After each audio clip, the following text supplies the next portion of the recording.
आत्मीय भाइयों और बहनों, पुस्तक समस्याएं आज की समाधान कल के आपको पढ़कर सुना रहे थे लेखक श्री राम शर्मा आचार्य। पृष्ठ 25 से आइए पढ़ते हैं देव मानवों का अवतरण। साथियों, इतने कामों को करेगा कौन? होंगे कैसे? नरक को स्वर्ग में उलट देने की प्रक्रिया का आखिरी माध्यम क्या होगा? उस योजनाओं के क्रियान्वित होने की विधि व्यवस्था किस प्रकार बन पड़ेगी? ऐसे अनेकों असमंजस भरे प्रश्न इन दिनों असंख्यों के मन में उठ रहे होंगे, उठने स्वाभाविक भी हैं। क्यों?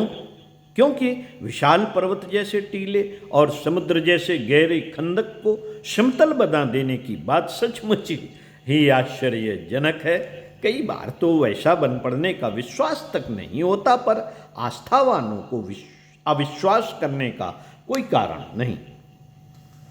संव्याप्त अंधकार की गहरी और लंबी निशा में जब हाथ को हाथ नहीं सूझते, पलटकर सो जाने के अतिरिक्त और कुछ समझ में नहीं आता, तब न जाने क्या आश्चर्य होता है कि ब्रह्म मुहूर्त, उषा काल और अरुणोदय का सिलसिला आरंभ होकर दोपहर के तपते दिनमान में बदल जाता है।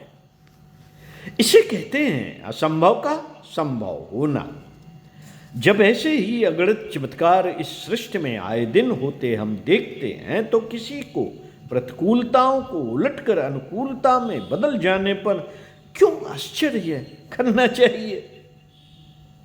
बाल की नोक से भी छोटा शुक्राणु, बाल की नोक से भी छोटा शुक्राणु जब कुछ ही दिनों में हंसता खेलता शिशु और फिर बाद में पराक्रमी प्रौढ़ बन सकता है, तो उपयोगी परिवर्तन की बात पर किसी को क्यों अविश्वास करना चाहिए?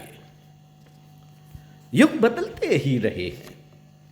पिछला सतयुग यदि आलसी निद्रा में विरत होकर फिर अपना कारोबार संभाल ले, पिछला सतयुग यदि आलसी निद्रा से विरत होकर फिर अपना कारोबार संभाल ले, तो उसमें असंभव संभव जैसी निरर्थक ओहापोह क्यों करनी चाहिए?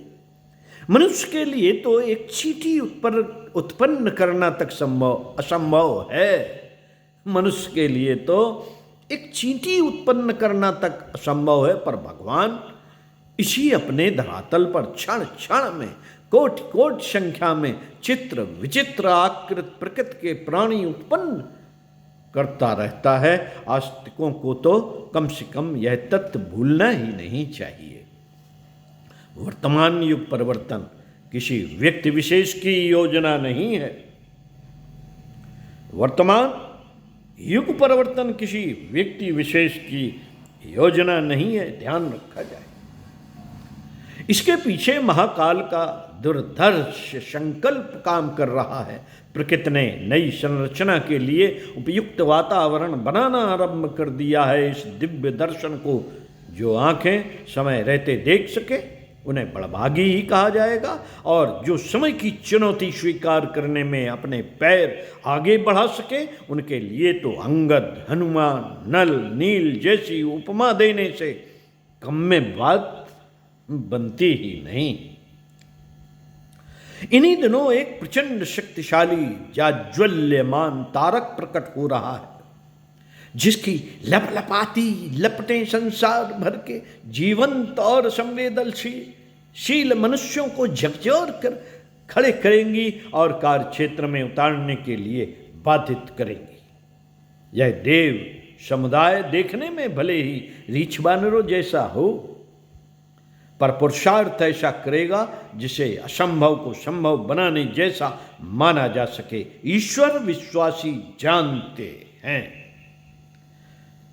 जानते हैं कि भगवान का अनुग्रह जहाँ साथ है, वहाँ संभव जैसी कोई चीज शेष नहीं रह जाती। जब आवेश की ऋतु आती है, तो जटायु जैसा जीर्ण शीर्ण भी रावण जैसे महायोद्धा के साथ निर्भय होकर लड़ पड़ता है। गिलहरी श्रद्धा में श्रमदान देने लगती है और सर्वथा निर्धन शबरी अपने संचित बेरों को देने के लिए भाव विभोर होती है, सुदामा को भी अपनी चावल की पोटली समर्पित करने में संकोच बाधक नहीं हुआ था।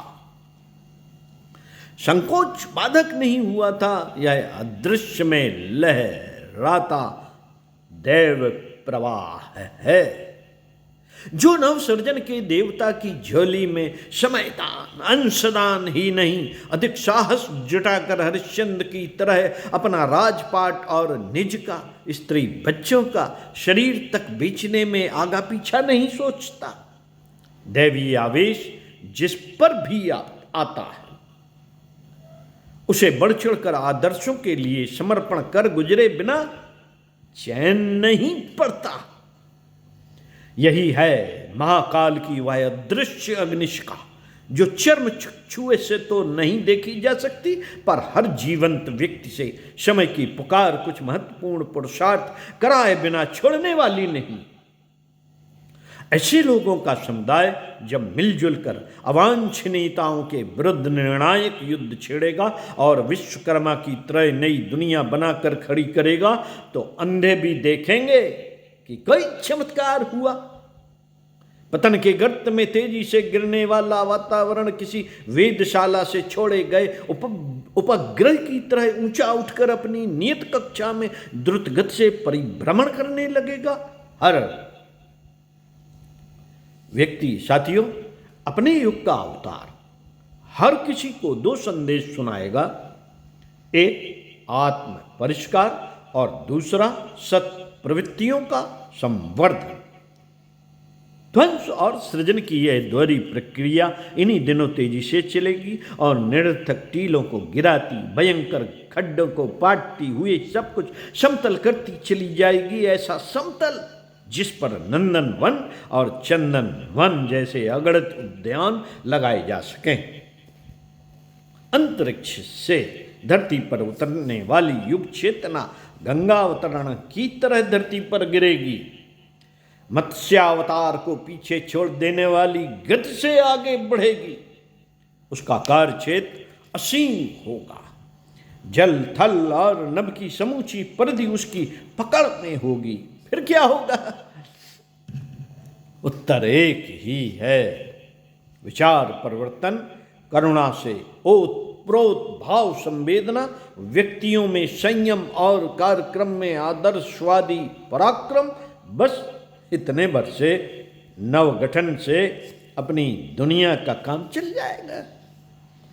उससे वे सभी समस्याएं जो इन दिनों सुरसा सिंह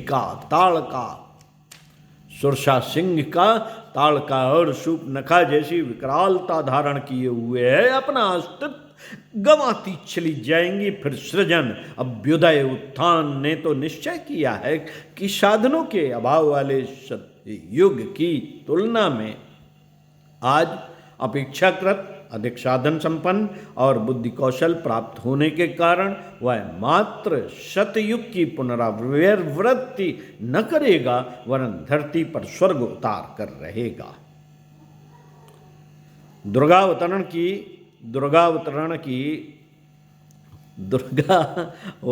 की पुरानी कथा का अब नया संस्करण नई सज के साथ नए सिरे से नए रूप में प्रकट होने के लिए सहमत ही नहीं, उतारू भी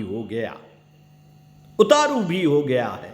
देवमानव अपनी संयुक्त शक्ति को पहली बार संगठित करेंगे। उन्हें अनुभव हो गया है कि पिछले दिनों उन्होंने ज्ञान, कर्म और भक्ति की साधना तो की, पर यह भूल गए कि उन्हें संगठित शक्ति का अभिनव जागरण करना चाहिए और जहाँ तक उनका प्रभाव पहुँचे वहाँ उन्हें उच्च स्तरीय आलोक का मुक्त हस्त से विस्तार करना चाहिए। उनने अपनी पिछली भूलों को सुधारने का निश्चय किया है और कार्यक्रम बनाया है कि जिन भी मनुष्यों में जीवट पाया जाएगा, उन सभी में देवत्व का उदय किए बिना वे चैन से नहीं बैठेंगे।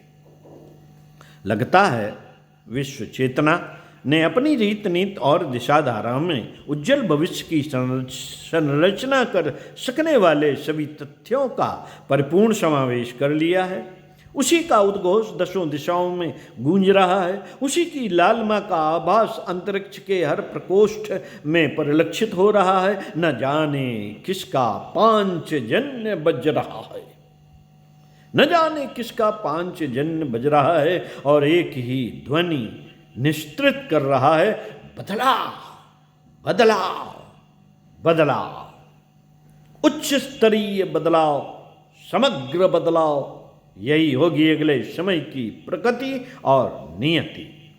मनुष्यों में से जिन में भी मनुष्यता जीवित रहेगी, वे यही सोचेंगे, यही करेंगे। उसकी परिवर्तन प्रक्रिया अपने आप से आरंभ होगी और परिवार परकर को प्रभावित करती हुई समूचे समाज को महाकाल के अभिनव निर्धारण से अवगत और अनुप्राणित करेगी। पंडित श्री राम शर्मा आचार्य। साथियों, इसी क्रम को अगले पैरा पुस्तक का अगला और अंतिम पैरा में स्वाध्याय सत्संग करेंगे, पृष्ठ 29 से विद्या बनाम शिक्षा। तो सुनते रहिए कुछ अच्छा और पढ़ते रहिए कुछ अच्छा। ओम शांति।